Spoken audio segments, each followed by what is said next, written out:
Let's talk supply chain. So welcome to the show, Seretha. Thank you for having me. How are you doing today? Oh, I'm so excited to have you on the show. I mean, the audience knows that my background is in 3PLs. So I have a bit of a soft spot for women in the industry, and I could talk to you all day about 3PLs alone, but I promise I won't. We will talk about other things as well. And I'm really looking forward to just digging into your founder story and the secrets of your success. So let's just dive right in because we've got a lot to talk about today. I always like starting at the beginning to really show how far our guests have come. So, what did your early years look like? What was the dream? Oh, wow. Like most people, I had a dream of probably doing like 20 years in the military because I started my career in the military. And then I decided I didn't want to do that. I went to college and I thought I wanted to be a dentist, then switched to nursing, then switched to accounting and finance. So my background is actually in accounting and finance. I have a degree in finance there, and I ended up working for the Coca-Cola company. You know, I started my career as a collection representative, and then I moved up into project management and being able to make changes within an organization on projects and all that good stuff. I found a love for that, and then I left Coca-Cola and went to XPO Logistics, which is where it all started with my career that I am in now, which is having a 3PL. But I learned so much from there just from being in the IT department and being able to make changes there. So, you know, I was like most people who had a lot of dreams and aspirations, doing different things, wanted to be in different things, but I landed here. Hey, I'm so glad that you started with that because I am a big proponent of try things, figure out what you like, what you don't like, and keep moving, right? Keep Yeah. moving forward and just learn from those lessons. Don't think of it like a failure. It's not a failure. I mean, how are you going to know what you want to do unless you try, right? And so you mentioned that your first big job out of university was at Coca-Cola, and you worked there for nearly 7.5 years. And so it sounds like that kind of maybe built the foundations of your career. Can you walk us through that journey? Because I think you started off, like you said, as collections rep. You went to analyst and ended as a project manager. Yes. So I'll tell you a funny story before I get into that. Is I used to go to Atlanta and stay with my aunt during the summers, and I used to pass by the Coca-Cola company because that's where they're headquartered at. Yeah.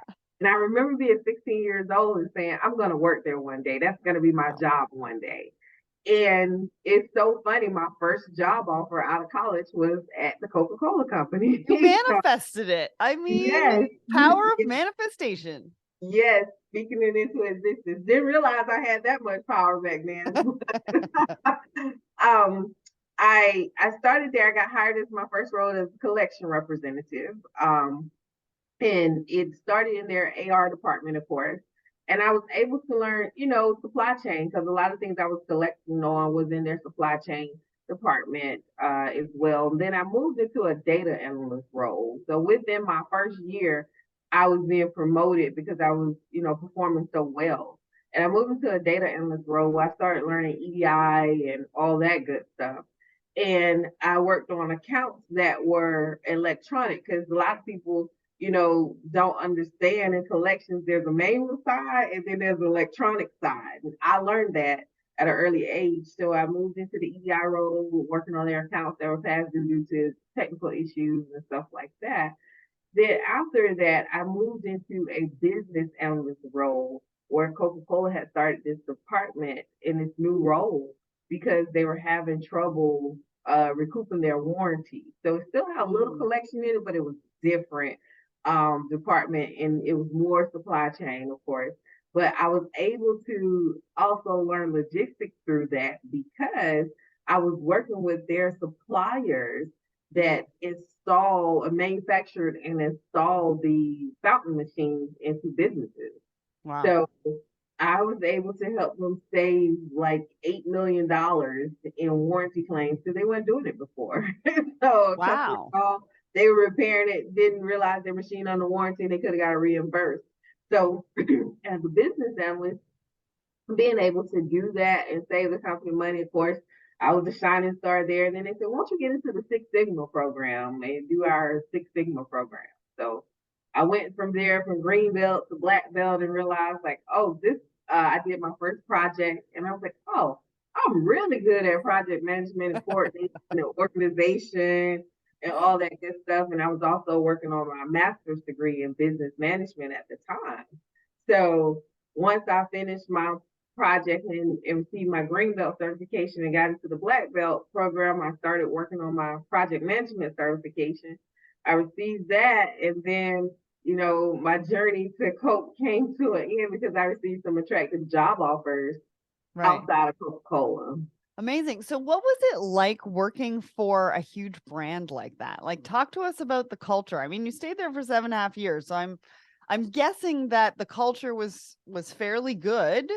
But talk to us what it was like to really work with a big brand, what you learned from the atmosphere, the organization, the culture, because as a founder of your own business, I'm sure you've taken bits and pieces from all the places that you've worked. So what in particular did you learn from Coca-Cola? I can say every job has their ups and downs, right? So there were advantages and disadvantages for working with Mm, Coca-Cola. I can say fresh out of college, it taught me professionalism, customer service. I was yes. already disciplined because I was in the military. So, but just seeing how they value their customers, something we've lost there throughout the pandemic is customer service. Mhm. And just being able to have those core values, they were so big on core values and missions and, everyone being on the same page and having that vision.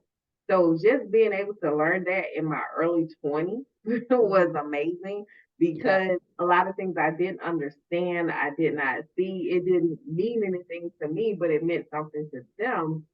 I was able to transition that into how I run my company today and how I treat my team today. But they were amazing at marketing.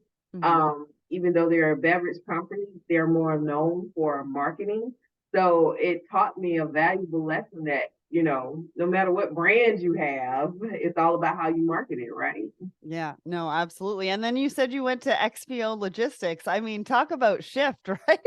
You're going from a consumer brand to a large logistics firm. Talk to us about your time there. What did the journey look like? What did you learn from that experience? So that's funny because it was like I went from a well organized train ride to a train derailing. Okay. To be honest with you, but and it wasn't XPO. XPO at the time that I went there, they had acquired and merged with a lot of companies. So the Mm. company I went with was a company that they had acquired to Oh, add got to it. the last mile division.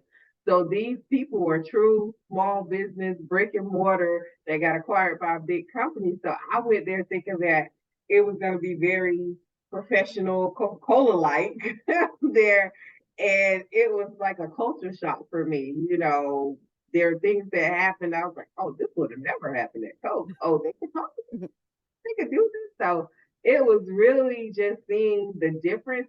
But what I will say, it helped me out so much because that's where I was able to see acquisition happen, how to transition through an acquisition. I worked next to the CEO, CFO, and president.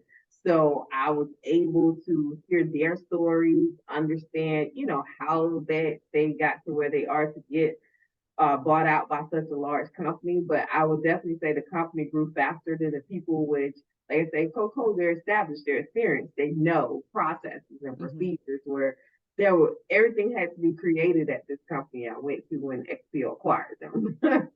Right. Yeah, I've been through that. And process, it just makes you realize how important the process really is. But at the end of the day, when you get to mold your own, it's kind of exciting, right? It's kind of fun. Yes. So what did you learn from that culture that you took into your own business? What I learned, like I say, at Coca-Cola, everything's already drawn out processes, everything's already there, so you get to follow that. But being able to create my own I was able to test a lot of my education and learning and Awesome. experiences. And I learned, hey, communication never fails. Being Mm. able to communicate, I was being able to give out a clear plan, clear direction. I saw the value of that to the people, the organization that I was running, because I had a team in India that I was managing, from the IT standpoint and Yeah. development.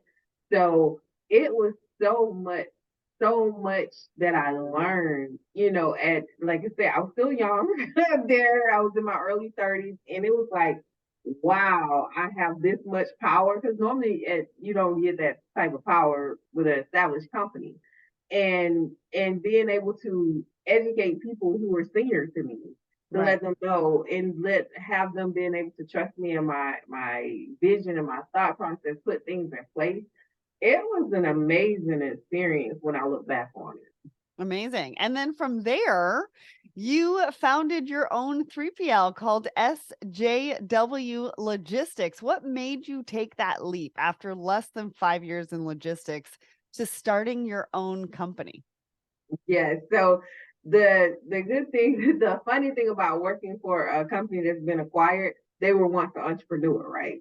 Right. So I learned that every time I met somebody in the company or talked to them, they were also an entrepreneur. They had once sold their company to this company, and I'm like, oh, so this company is made up of a bunch of entrepreneurs, that sold something to get here and took a position with the company once they got ready to be acquired. Mm. So I was like, oh, well, how did you get there? I started asking questions. And I didn't look at my role as a project manager as just a job. It was truly an education piece to me, just Mm. educating myself on the different lines, different things, different Mm. organizations, different departments. So I did driver rides, I did warehouse visits, different things like that. Because I had to do it for the project, but it was also for me too, just to learn. And then I thought, well, if they did it, I think I could do this too. I may not be as big, but I think I could do this too. And then I started talking to a longtime friend that had, we went to elementary school together. We were best friends ever since. And he was a truck driver. He still is. And I'm like, okay, you've been doing it for 20 years. Tell me what you know. I started getting that level of experience or Mm. knowledge, and looked at how XPO or the previous company did to get where they are. And I said, I'm gonna try it. I'm gonna try it with one truck. That's how I got started. That's amazing. Congratulations. So talk us through the process. What did it look like? Because I think you also had the additional pressure of the pandemic as well. So walk us through how you managed through the pandemic, how you decided, maybe on the name of the company and what it's been like to build that business.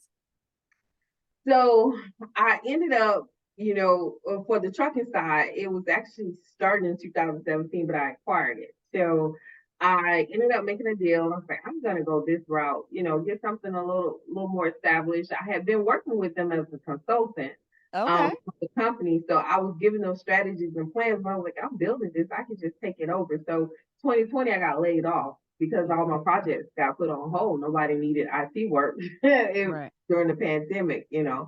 And so I worked out a deal, acquired their trucking side, renamed it, all that good stuff.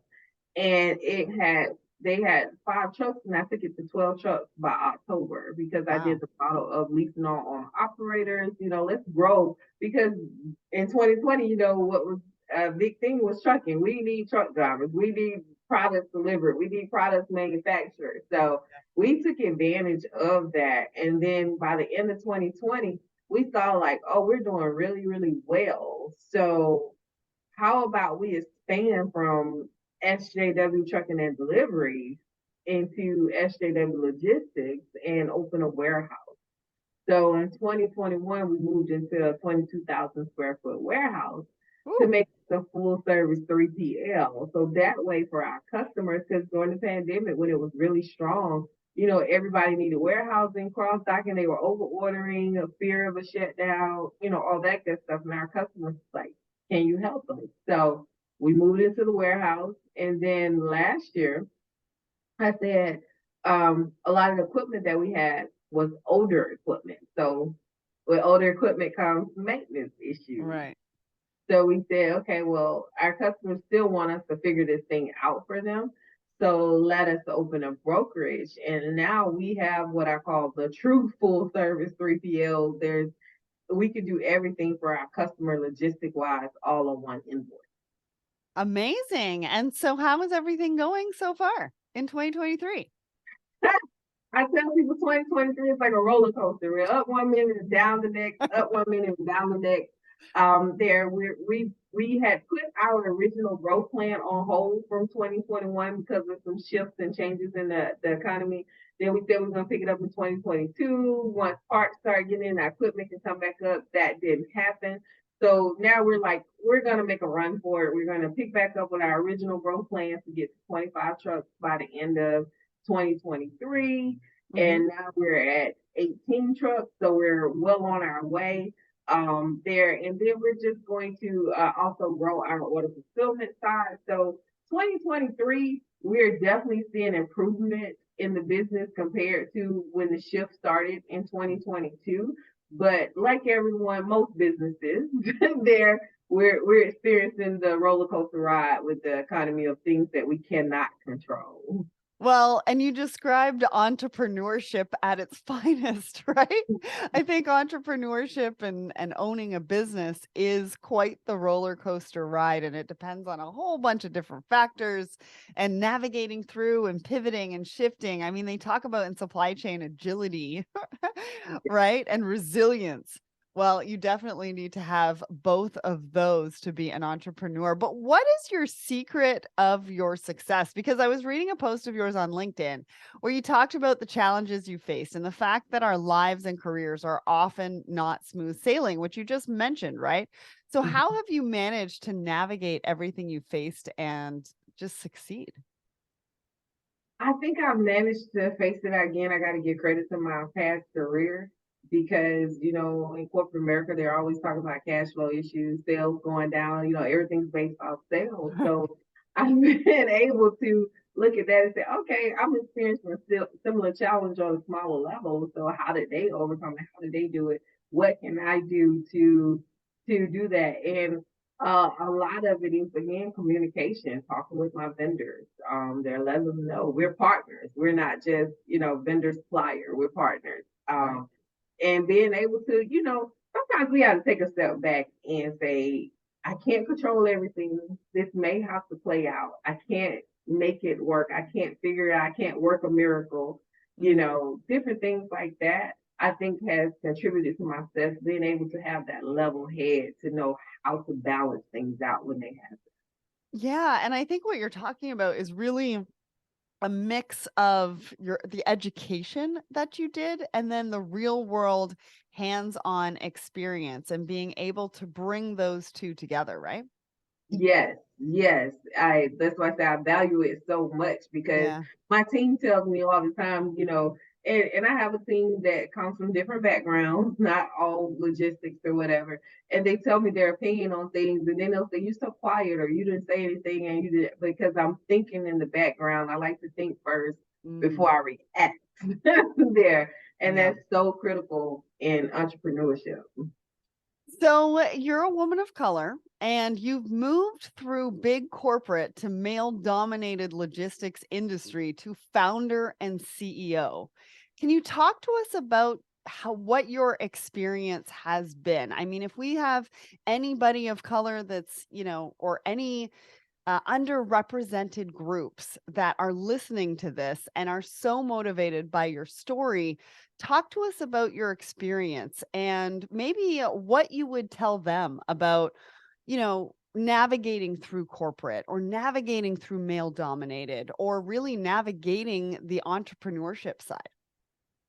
I would just tell them, I was scared too. I was nervous. It took me a year before I finally pulled the plug there and said I'm going to do this. It all was because of the chatter in my ear. In corporate America, I applied for positions. I knew I was the most qualified. I knew I had put in the work, but I was denied. So Mhm. that did not stop me because I looked at it as, well, I'm going to go a different route, you know. And so when I told family and friends, I'm thinking about going ahead on and starting this trucking and logistics company. That was the first thing said. Oh, there's a lot of men in that industry. You got to be in a network, or you got to be in with this person, or you got to have a partnership here, or you got to build a relationship here. It's going to be tough because, it's women and they don't know this. And, I heard it, I received it, but I said, I am different. I am different. I know how to handle myself. I know how to listen because a lot of times people just want to be heard. Mhm. So I know how to listen. And I'm not going to let that intimidate me. I'll be able to. And luckily, my experience in going to XPO, it was majority men there. So I already had to fight my way through things Right. there anyway to be heard. So to me, I think it was just another challenge that I had to overcome. Mhm. And I just had to weed out the noise, weed out the chatter. And honestly, some of the people that admire me the most are males. Some of the people that help me the most are males. So I tell people, don't let that intimidate you because they're human just like we are in this industry. And they all just want to work with someone and help them get to the next level, just like you want to get to the next level. Yeah, I love what you're speaking about there. And I think also, there's two things that I got from that. One is be careful where you take advice from, Yeah. right? Because not everybody has been down your path. And so it's great to hear it and receive it. And you're grateful for people who want to look out for you, right? Yeah. But it doesn't mean that you actually have to like fully take it in and make it either your fear or your motivation, right? That motivation has to come from within. Yes. And you like literally just decided, well, hey, I know me. I know what I can do. I know what I can't do. And I know that I can do this and nobody's going to tell me any different. And so I'm going to try it and do it anyway, regardless of whatever noise comes with it. And I think those are the two really key pieces from that story. And I appreciate you for sharing that. Thank you. Thank you. I tell people a lot of times the worst can happen is you fail. Well, and it's not even So, really failure, right? I think we need to change mhm, that word because it's really about lessons learned. As long as you right. take something from it and you learn from it, can we really call it a failure? That is true because once you learn from it, you're able to go back and try it again a different way, right? Yep, absolutely. Now, when I did the research for this episode, you're part of the Scrum Alliance, which I've never heard of before. But when I looked into it, it just makes complete sense. So explain to us who they are and the importance of agility and community modern workplaces. Yes, so the Scrum Alliance is another form of a project management organization where you do things at a faster pace. So you have your traditional project management and project that you could do where you have timelines. They could be 2, 3 years long, Mm. and then you have your Scrum way of managing projects where you move things faster, right? So in this world, everything has to move fast. There, we want to launch a new system, it has to come out fast.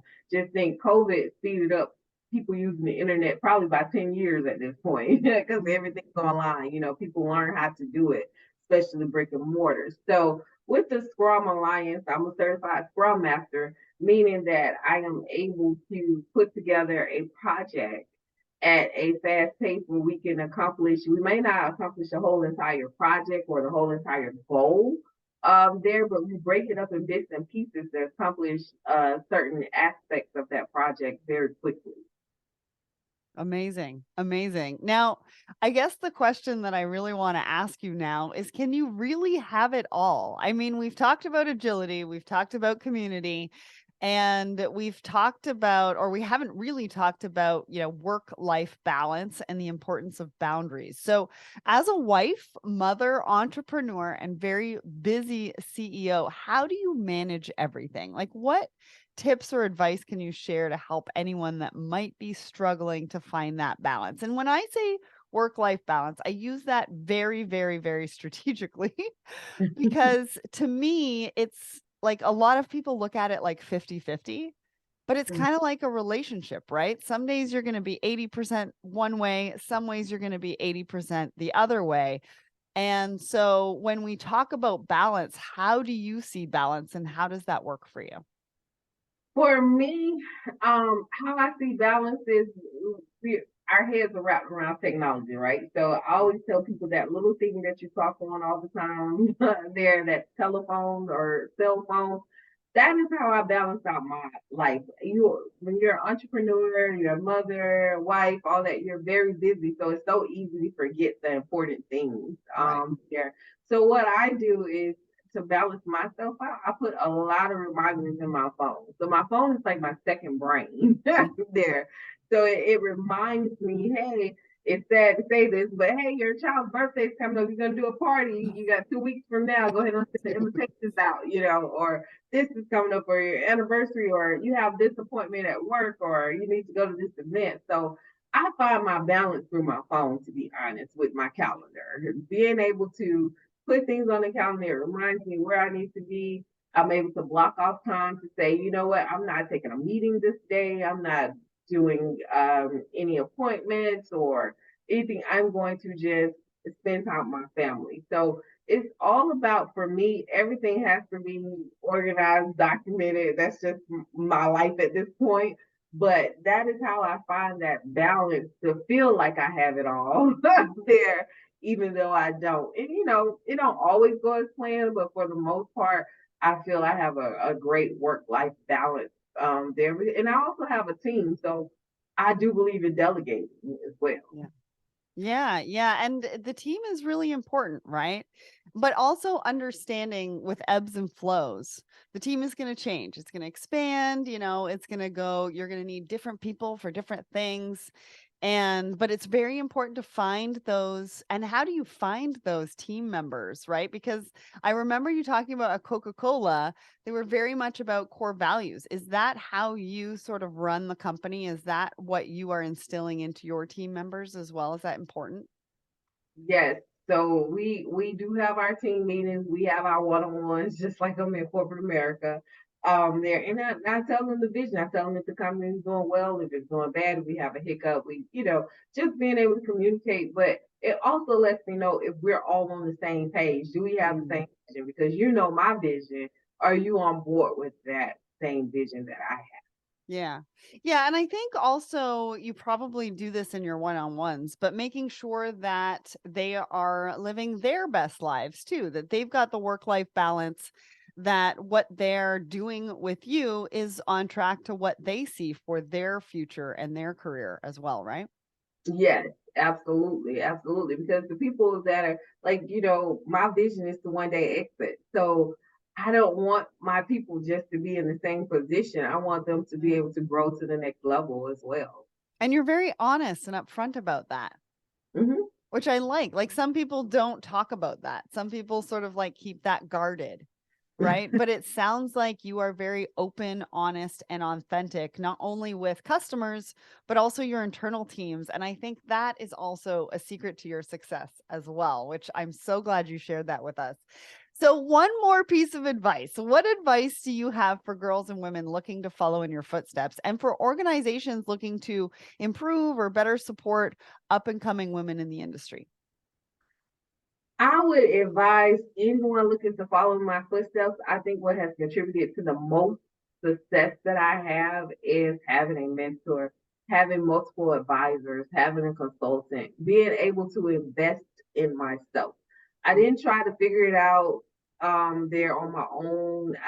I really talked to people that were more experienced, that had advice. And then I didn't just talk to people that were just in logistics industry. I talked to people that were in different industries because at the end of the day, it takes the whole, it takes a village there to make this work. So I wanted to hear from others as well that were entrepreneurs outside of logistics and how they've been. And one of my mentors has been in business for 30 years Mm. there, and he has a granite manufacturing company.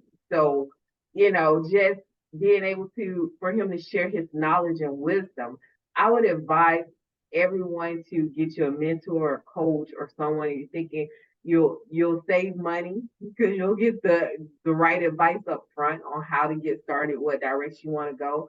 And then just with corporations trying to diversify their their team and add more women in there, I would definitely recommend to them, because I went through that in corporate America, is to make sure that they are really sincere about it. It's not something they're doing for for publicity, but it's something they're doing to be able to show that women are just as smart and they can run an organization very well and help them accomplish their goals as well. So walk me through how you found those mentors or consultants to support you, because I get a lot of people that reach out about mentorship, right? And one of the first things that I'll do is I will give them something to do, Mhm. because if they'll do it, then I'll invest the time. But I want to mentor people, but I want to mentor people who want to be mentored and who are going to take action with the time Yeah. that we spend together, because that's very, very, very important to me. And so if Mhm. they don't do the action, and it's a very small action, they don't do the action, then to me, it means that they are not ready for mentorship.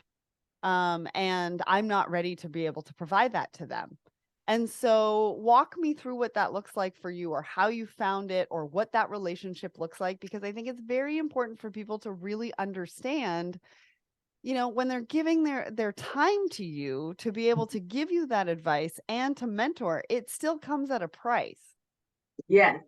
Yes, and you hit the nail on the head about being serious. Give them a Yeah. task. If they don't complete it, they're not serious. So I think a lot of people need to understand that time is very valuable. And if you're seeking that person out for their advice or their wisdom or for them to coach, they if they take time out their day, and ask you to do something, so they're trying to learn about what your goal is and what you're trying to accomplish, you don't do it. No Mm, one wants to invest in that. We all want to invest in someone that's serious, right? yeah. So finding my mentor, it started because Coca-Cola had the mentor mentee Okay. program. Nice. So I learned at an early age the importance of having a mentor mentee to get to the next level. Mhm. So I kept expanding from there. That's why I said I reached out to my best friend and told him what my idea was. Like, okay, you coached me through this. And then I met others. I started seeking others and told them, like, look, could you be my mentor? Could you be my coach? Could you give me advice? Could I do consulting with you? I wasn't afraid to ask for it because I learned at an early age how much it helped me with getting my promotions and different things and learning things there before I got into different job roles. So um, I would definitely advise people, if you're going to reach out and someone gives you an assignment to do, because I do the same thing, do the assignment, complete the assignment. When they don't complete the assignment, I don't entertain it either, because it's like, I did the homework. That's one of the most important things, is you got to do the work. You got to do the homework. The person wants to help you. They want to know what direction you want to go. Then Yeah. I was also in the at the time it was called the Emerging Leader Program. Now they call it the SBA Thrive. Okay. So from there, they give you a ton of mentors and coaches because they're helping you get your business. They want to help your business get to the next level and be able to sustain. So from there, I picked up more experienced long-term entrepreneurs that were able to mentor and coach me, who have had their business much longer than me. And, Nice. and that has been very helpful. That's a great resource. So finally then, what does the future hold for you? Well, the future holds, like I say, on our 2023 plans, and we're going to start 2024 planning, just trying to stabilize in this roller coaster market, as I call it, and economy there. And then we want to, like I say, we want to continue working on our long-term business plan and grow our company and make it more attractive. So one day either be acquired or merge into a bigger company. We want to grow. Amazing. Amazing. Well, what a pleasure. I always enjoy speaking to you. And as Saritha has said herself, life is not a smooth road. We all face financial, physical, mental challenges, obstacles that do their best to trip us up when we least expect it. But the key is not to give up. We just might need to be a bit more creative and strategic in our thinking. And we also need to remember that we're not alone. So many others are on their own bumpy roads, and to lead with kindness and empathy is truly to find the way to shared success. So, Saritha, thank you so much for coming on the show today. Where can everybody find SJW Logistics? We are on LinkedIn under SJW Logistics. We're on Instagram at SJW Logistics. We're also on Facebook at SJW Logistics. So we're on mostly all of the social media platforms. They can also email us or go to our website, sjwlogistics.com, and reach us from there as well. Well, and before we go, did you have a guess at today's big question? Well, at the top of the show, I asked you, how much is the 3PL market projected to be worth by the end of 2023? It's a huge $287.3 billion. So, for any of you that have friends or family that don't understand the importance of logistics, why not reveal that stat at the dinner table tonight? Remember to keep listening for more questions, keep engaging, and reaching out on social media. And we may have some very special prizes to give away. Thanks again, Saritha, for joining me today. Thank you for having me.